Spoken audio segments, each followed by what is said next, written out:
नमस्कार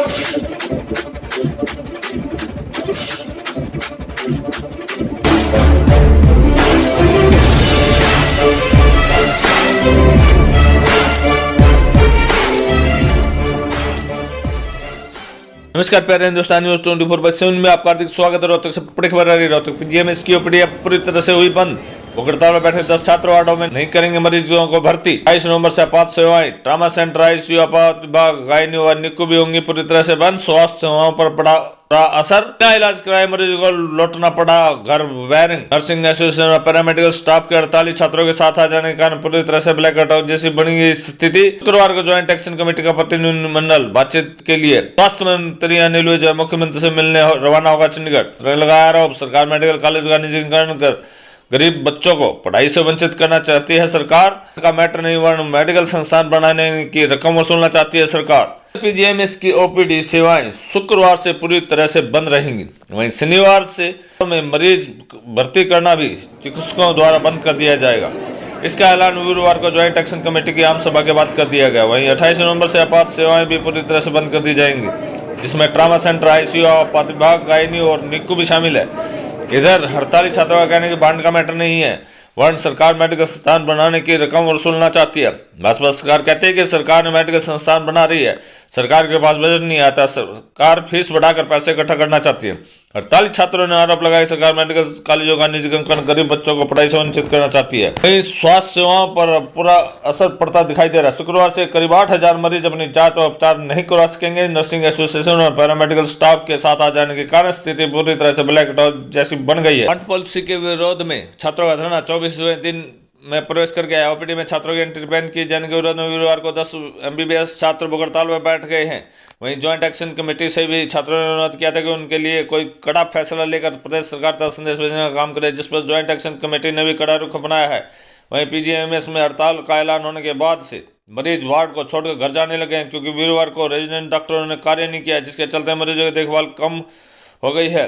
आपात विभाग के गेट पर हर 5 से 10 मिनट में एम्बुलेंस मरीजों को ले जाने के लिए पहुंच रही थी। अनुमान के अनुसार 200 से अधिक मरीज गुरुवार को वार्ड से घर लौट गए हैं। ज्वाइंट एक्शन कमेटी की ओर से कम्युनिकेटर को लेकर भी बॉन्ड पॉलिसी के साथ ही लड़ाई छेड़ दी है। पीजीएमएस के करीब 6000 कर्मचारी सरकार से ठोस आश्वासन चाहते हैं कि विधानसभा में लाए जा रहे बिल में उन्हें शामिल नहीं किया जाएगा, जिसके लेकर पीजीएमएस की सभी एसोसिएशन पर कर्मचारी लगातार दबाव बना रहे हैं, जिसके चलते आम सभा में हर से जुड़े पदाधिकारी मुखर नजर आए। रोहतक से अनुप कुमार सैनी की रिपोर्ट। क्या नाम आपका? क्यों आप चरखी दादरी से आप आज धरने पर बैठे हैं, भूख हड़ताल पर? कितने बच्चे बैठे हैं आज? जी फिलहाल हम 10 बच्चे क्रमिक अनशन पर बैठे हैं। 10 बच्चे क्रमिक अनशन में बैठे हैं। आप क्यों बैठे हैं क्रमिक अनशन पर? क्योंकि सरकार हमारी मांगे सुनने को तैयार नहीं है। क्या मांगे आपकी? हमारी मांगे है कि जो बॉन्ड पॉलिसी है उसके अंदर संशोधन किए जाए। जो 7 साल है उन्हें घटाकर 1 साल किया जाए, 40 लाख की राशि को घटाकर 5 साल किया जाए, और डिग्री खत्म 5 लाख किया जाए, और जो डिग्री खत्म होने के 2 महीने के अंदर हमें नौकरी दी जाए, और जो बैंक बीच में लाई है सरकार उसको हटाया जाए। आपको ऐसी क्या जरूरत आन पड़ी कि आपको भूख हड़ताल, क्रमिक भूख हड़ताल का सहारा लेना पड़ा? क्योंकि सरकार हमारी मांगे सुनने को तैयार ही नहीं है, वो कुछ सुनने को तैयार नहीं है। तो आपने कितने दिनों से भूख हड़ताल कर रहे हैं आप? आज शुरू किया वो क्रमिक अनशन तो आज शुरू किया आपने। कितने दिनों से ये आंदोलन चल रहा है? 24 दिन से आंदोलन चल रहा है, लेकिन सरकार कोई सुन नहीं रही है। आप इस बारे में किस किस से मिल चुके हैं अधिकारियों से? हमारी एक टीम पंचकुला गई थी, वहाँ पे डीएमईआर के डायरेक्टर से बात हुई और एसीएस मैडम से बात हुई। तो क्या बात हुई है? उन्होंने क्या आश्वासन दिया? उन्होंने आश्वासन दिया है कि सीएम सर से हमारी मीटिंग कराएंगे और सीएम सर से बात कराएंगे। तो ये अब पहले ओपीडी 1 घंटे के लिए, फिर दूसरे दिन 2 घंटे के लिए, फिर अगले दिन 3-3 घंटे के लिए बंद रहा है, बिल्कुल बंद कर दी गई है। इससे मरीजों को कितने परेशानी हो रही? मरीजों को परेशानी हो रही है, इससे हमें भी काफ़ी दुख हो रहा है, लेकिन सरकार जब सुनने को तैयार नहीं है तो हम भी मजबूर है। नहीं, हाँ, कहाँ से हैं? रेवाड़ी से। आखिर ये पॉलिसी सरकार वापस क्यों नहीं ले रही है, बॉन्ड पॉलिसी जिसके खिलाफ आप क्रमिक अनशन कर रहे हैं? सरकार ने हमें साफ साफ ये कहा है कि वो इस पीजीआई को प्राइवेट इंस्टीट्यूट बना देना चाहती है, तो सरकार सिर्फ पैसे चाहती है और इतना मतलब पॉसिबल नहीं है कि हम सारे बच्चों को टेस्ट दे सकें। सरकार की कोई वो प्राइवेट बना देना चाहिए। तो ये जो बॉन्ड पॉलिसी लागू कर रही है, ये अनिल विज हैं जो स्वास्थ्य मंत्री, उन्होंने भी नकारा था इसको। तो आखिर क्या जरूरत पड़ गई कि भाई किस पॉलिसी का कोई रूल भी होता है पॉलिसी लागू करने के लिए, तो वो उसको फॉलो नहीं कर रही सरकार। ये सरकार की व्यापारिक सोच है जो कि ये इस कारण से वो ये चीज़ फॉलो नहीं कर रही है जो पॉलिसी के रूल्स होते हैं। नहीं, पॉलिसी जो कैबिनेट में पास होता है इसके लिए पॉलिसी के हिसाब से लागू करना होता है, लेकिन अन्य जो स्टेटों में है वो पॉलिसी के हिसाब से लागू है। तो आखिर ऐसे क्या जरूरत पड़ गई कि भाई वो पॉलिसी के बिना ही उसको। अन्य स्टेटों में क्या है कि सर्विस बॉन्ड है, लेकिन जब ACS मैडम से बात हुई थी तो उन्होंने साफ साफ कहा था कि ये सर्विस बॉन्ड नहीं है, ये recovery of cost of education है जो हम बच्चे पे लगाते हैं। नहीं, ये तो सरकार का फर्ज है कि भाई शिक्षा है, स्वास्थ्य है, ये और जो सड़कें हैं ये लोगों को दे उपलब्ध कराए, टैक्स इसीलिए देती है सरकार। तो आखिर ये रिकवरी का क्या मैटर है कि भाई रिकवरी क्यों करना चाहती है? कि क्या सरकार कंगाल हो चुकी है क्या? हो चुकी होगी, इसीलिए हमसे पैसा लूटा जा रहा है। तो आप क्या कहना चाहते हो कि सरकार से या CM से कि हमारी मांगे सुनी जाए और हमारी मांगे। मेरा नाम आयुष वर्मा है। जी, आखिर कब तक चलेगी ये हड़ताल आपकी? जब तक सरकार हमारी मांगे पूरी नहीं करती है, हमारे सुनती नहीं है, सरकार हमारी बातें बिल्कुल नहीं सुनती है, बिल्कुल अंधी घूमती बैठ रखी है सरकार। हम इतने दिनों से 24 दिन हो चुके हैं हमको यहाँ बैठे हुए, अभी तक सरकार का कोई भी रिस्पॉन्स नहीं आया है। तो पहले तो आपने 24 दिन से लगातार डायरेक्टर ऑफिस पे, डीन ऑफिस पे आप धरना दे रहे थे। बाद में यहाँ पे आपने जागरूकता अवेयरनेस भी लोगों को बढ़ाई थी कि भाई आप किस लिए हड़ताल कर रहे हैं। फिर उसके बाद अचानक आपको गेट्स पर ही रोक दिया गया है OPD के। आप बाद में फिर वहाँ MS से भी मिले थे तो उन्होंने साफ इनकार दिया। आखिर क्या कारण है कि आपको OPD में जाने से रोक दिया गया था? सरकार बिल्कुल दिखाई नहीं दे रहा है कि हम लोग यहाँ 24 दिन से खा पी नहीं रहे हैं, हम यहाँ पर नींदें हमारी हो रही हैं, लेकिन फिर भी हम पंचकूला गए थे मिलने के लिए। DMER से मिले हम वहाँ पर, DMER से मिले, ACS मैम से मिले, डॉक्टर जी अनुपमा ACS मैम उनसे मिले। तो उनका कहना है कि ये बॉन्ड पॉलिसी सरकार रिकवरी के लिए लगा रही है कि हम जो तुम्हारे ऊपर पैसा खर्च करते हैं तुम्हारी शिक्षा पर, हम उसकी रिकवरी तुमसे ही करवाएंगे।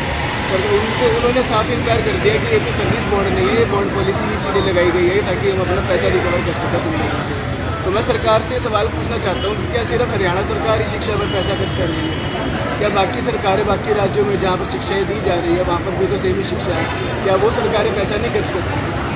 उन सरकारों ने ऐसा बॉन्ड क्यों नहीं लगाया है? हमारे ऊपर ही क्यों ऐसी बॉन्ड पॉलिसी लगाई जा रही है? तो क्या सरकार का कटोरा हाथ में नहीं लेना चाहिए कि भाई आप जो मंत्री है कटोरा लेके घूम ले शहर में, सरकार जिलों में? बॉन्ड पॉलिसी लगा के सरकार दिखाई ही रही है, यही रही है कि हम बिल्कुल ही इतने ऐसी हालत हो चुकी है सरकार की हमको कि बच्चों को ऐसे उनके साथ ऐसे करना पड़ रहा है। करनाल से, तो आप करनाल से लोगों का कितना समर्थन मिल रहा है आपको? लोगों को भी समर्थन मिल रहा है और हमारे साथ आम जनता भी चल रही है, वो भी कह रही है गलत है। 40 लाख हमें बैंक लेकर आते हैं बच्चे यहाँ पर इतनी मेहनत से आते हैं, तो फाइनेंशली हम सरकारी कॉलेज इसलिए ज्वाइन करते हैं ताकि हम अच्छे से पढ़ सकें और एक्सपीरियंस मिल सके, ना कि हम रैंक लेकर आते हैं। बच्चे 40 लाख देंगे तो क्या करती है सरकार? इनको बॉन्ड पॉलिसी वापस लेनी है। तो सरकार का मकसद क्या है 40 लाख रुपए के बॉन्ड लाने का कि भाई गरीब बच्चों को? 40 लाख इसलिए लिए जा रहे ताकि इनकी जो फाइनेंशियल कंडीशन है हॉस्पिटल कर सके, इनकी और प्राइवेट इंस्टीट्यूट बना सके। निजीकरण की तरफ जा रही है सरकार। तो अगर 40 लाख देने हैं तो आप प्राइवेट इंस्टीट्यूट में एडमिशन ले लें। हाँ, बात तो सही है। अगर हमें 40 लाख देने ही पड़ेंगे, हम प्राइवेट इंस्टीट्यूट में जाके ना कर लें। गवर्नमेंट क्यों ज्वाइन करता है बच्चा? गरीब बच्चा है, स्वास्थ्य मंत्री भी, और कोई कैसे साइन कर सकता है? तो स्वास्थ्य मंत्री जवाब दें। फिर मैं गृह मंत्री जो हमारे निवीजन गृह मंत्री भी हैं, मैं उनसे पूछूंगा कि आपके घर में आपके बच्चे यहाँ धरने पे बैठे हैं, आपके बच्चे यहाँ धरने पे बैठे हैं, आप अपने घर को तो संभाल लो, अपने घर के बच्चों का हालचाल आके पूछ लो। बाकी तो आपके ही बच्चे हैं, आप तो गृह मंत्री वाला भी काम नहीं कर रहे। आपको तो लोग गब्बर बोलते हैं, कहाँ गया आपका गब्बर वाला रूप? भाई न्यूज़पेपर में हम पढ़ते हैं अनिल विज जी जो है गब्बर हैं। अरे अपना गब्बर वाला रूप दिखाओ। अगर गब्बर वाला रूप था ना तो फाइल साइन कैसे होगी आपकी? इसका मतलब आप स्वास्थ्य मंत्री की कुर्सी पे नहीं, आप तो सिर्फ कठपुतली की तरह काम कर रहे हैं। जब आपको कठपुतली की तरह काम करना है तो फिर आपने पोजीशन ली की। मैं तो गृह मंत्री से सवाल कर रहा हूँ और अपने स्वास्थ्य मंत्री से सवाल कर रहा हूँ, और आप उनसे पूछे सवाल। तो अब आरडीए जो है अनिश्चित काल के लिए इनके समर्थन में आ गई है और धरना जारी रहेगा। अरे जब 30-40 लाख इनडायरेक्टली जो है ना जनता के सामने एक ऐसी पॉलिसी लेके आई है, आपको मैं छोटे से रूप में बताऊंगा। डॉक्टर्स जो है ना यहाँ हरियाणा जो सिविल मेडिकल सर्विसेज हैं उसके लिए 700 पोस्ट निकली थी और उसके 7000 फार्म थे।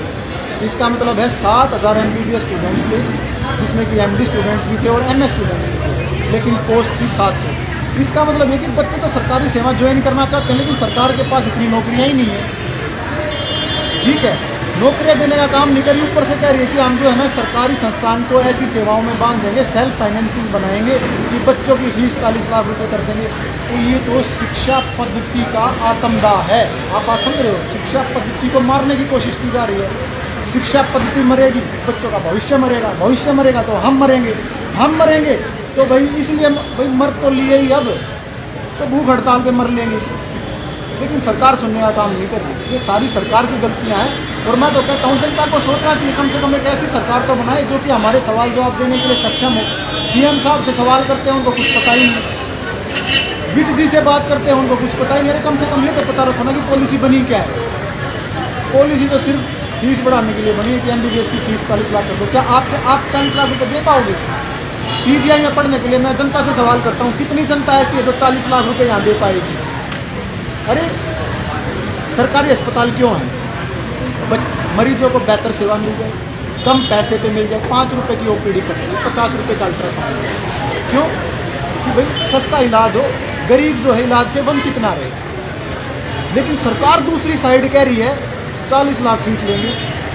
अब सरकार जो है, सरकार से मैं पूछूंगा कि बच्चा चाहे भलाई, अब बच्चा वहाँ पढ़ेगा ही नहीं, डॉक्टर बनेगा ही नहीं कोई। 40 मुझे पता है कि मैं 40 लाख नहीं दे सकता और मेरी जनता भी 40 लाख नहीं दे सकती। जो 40 लाख नहीं देगा वो तो पढ़ेगा नहीं, डॉक्टर बनेगा नहीं। वो डॉक्टर नहीं बनेगा तो वहाँ सेवाएं कैसे देगा सरकार? इसका जवाब दे। जब डॉक्टर पढ़ेंगे ही नहीं, बनेंगे ही नहीं, जिसके पास 40 लाख नहीं है, वो यहाँ सस्ती सेवाएं कैसे देगा? सस्ती सेवाएं देने के लिए सस्ती शिक्षा भी तो होनी चाहिए ना। क्या इसके पीछे सरकार की निजीकरण की मंशा हो सकती है? बिल्कुल बिल्कुल बिल्कुल, ये सवाल आपने पूछा, बहुत अच्छी बात है। सरकार इसको जो है ना इंग्लिश में बोल चुकी है सेल्फ फाइनेंसिंग इंस्टीट्यूट। निजीकरण ही है ये निजीकरण है और सरकार इसको कर रही है। अगर सरकार करती है ना तो जनता की हार नहीं है, डॉक्टर की हार नहीं है भाई, डॉक्टर्स की हार नहीं है ये। अगर सरकार कुछ नहीं करती है सारी जनता की हार है, क्योंकि यहाँ बढ़ेंगे तो सरकार कुछ दिनों में यहाँ पे भी रेट बढ़ा देगी, दवाइयाँ सप्लाई नहीं करेगी। सरकार के पास खजाना नहीं होगा तो सरकार दवाइयाँ नहीं देगी। या अपने जो जांचें होती हैं, सरकार पूरी जांचें क्यों नहीं करती? कुछ महंगी जांचें हैं अस्पताल में नहीं होती, मशीनें नहीं हैं। सरकार से पूछो मशीनें क्यों नहीं लेके आ रही? मंत्री तो कई करोड़ का घोटाला कर लेते हैं। अरे मशीनें रखवाओ, यहाँ पर लेटेस्ट बनाओ, PGI का नाम चमकाओ देश में। सबसे पहले क्या होता था कि इस बॉन्ड पॉलिसी से पहले PGI का लिस्ट में ऊपर नाम ढूंढ देते कि PGI टॉप 5 में, टॉप 7 में।